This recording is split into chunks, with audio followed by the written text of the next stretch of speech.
Zee Marathi, चर्चाही होणारच।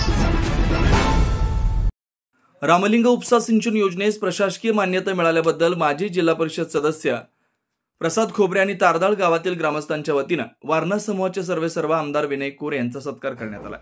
वारणा नदीवरील खोची तालुका हातकणंगले येथील कोल्हापूर पाटबंधाऱ्यामधून रामलिंग पठारीता पाणी उपसा करून हातकणंगले तालुक्यातील आळते, तारदाळ, मजले, नरंदे, नेज, कुंभोज, सावर्डे, कापूरवाडी, मिंचे, तासगाव, मौजे, वडगाव, अतिग्रे, चोकाक, मनपाडळे, अंबपवाडी, संभापूर, रुई, साजनी, तिळवणी, रुकडी, हेरले व नागाव आदी गावांच्या परिसरात येणाऱ्या अंदाजे 10,000 हेक्टर सिंचनापासून वंचित क्षेत्रात शासकीय उपसा सिंचन योजना कार्यान्वित करून बंद पाईपलाईनच्या माध्यमातून सिंचनासाठी पाणी उपलब्ध करून देण्यात येणार आहे।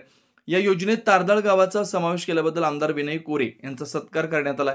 या प्रसंगी उपस्थित भीमराव बन्ने, बाबासाहेब महाजन, शिवराम समडोळे, महेश पाटील, रणजित पवार, सूरज कोळी, महादेव चोपडे, सुकुमार कोळी, पिंटू दाते, धैर्यशील शिंदे, प्रकाश जाधव, दीपक पवार, बाबासो पाटील, कुमार बन्ने, किसन मेंगणे, सुरेश भगत, अमर जाधव, प्रवीण खोबरे, किरण खोबरे, शशिकांत कांबळे, प्रणव झेले, महेश चव्हाण आदी उपस्थित होते। सी मराठीसाठी तारदाळहून प्रमोद परीट।